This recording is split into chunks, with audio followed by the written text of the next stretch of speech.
Ny rarakopana ny fanontaniana teny amin'ny atemerandolona mitady ny mangarahara ireo olona mikasika ny famohambolam-panjakana ka tafiditra taony raha Ravatomamy 7 tapitrisa nanamarika ny filohan'ny andrim-panjakana ity ireo akoto vao fa na eo aza ny amena ara-pahasalamana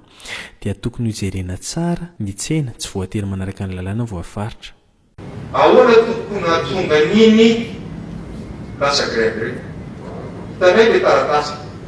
sens de responsabilité de la bonne gouvernance makany président CCO mangataka l'autorisation et avise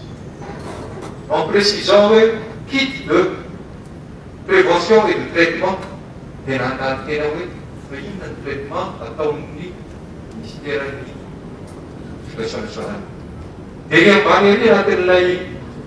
conductina dia ny amin'ireo hoe produits alimentaires inasiko point d'interrogation le izy dia ny fanotelon'izay dia mahatonga izy dia nahazo ny akornao le izy. Manoloana ny fanamarena sy ny fangatana fanampanazavana nataon'ny filohan'ny atemerandolona dia milaza ny ministry ny attany sy ny fitsinjaram-pahefana sady filohan'ny fohy be mpibaikona ny ady amin'ny COVID-19 tiana Revelo Razafimaheva fa tsy nisy velively ny famoahana io lela vola 7 tapitrisa ariary io. Nambarany fa tsy nandalo filan-kevitry ny gouvernemanta akory io resaka io. Fa maninona misy lia ministère ny attany sy ny fitsinjaram-pahefana tao amin'ilay demande. Ny antony nandalovana izy iny dia anisan'ilay procédure en amont hiakarana ny conseil du gouvernement hijerena hoe moa ave ilaina amin'ny ady manoloana ny COVID-19 ilay fividianana kit de prévention. Ifanalaizany koa ministry ny fanabeazana teo aloha Ry Jasoandriamanana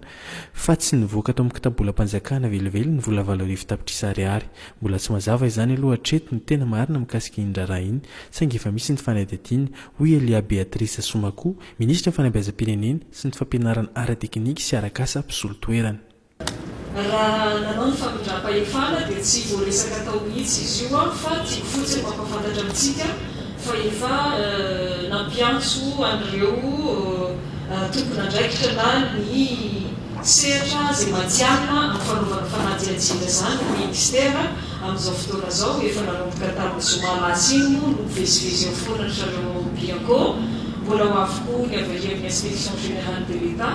dia ataoko angamba fa raha vita ny fanadihadiana dia ho ampahafantarina zareo antsika ny marina sy ny makasika an'izay bonbon suzette izay.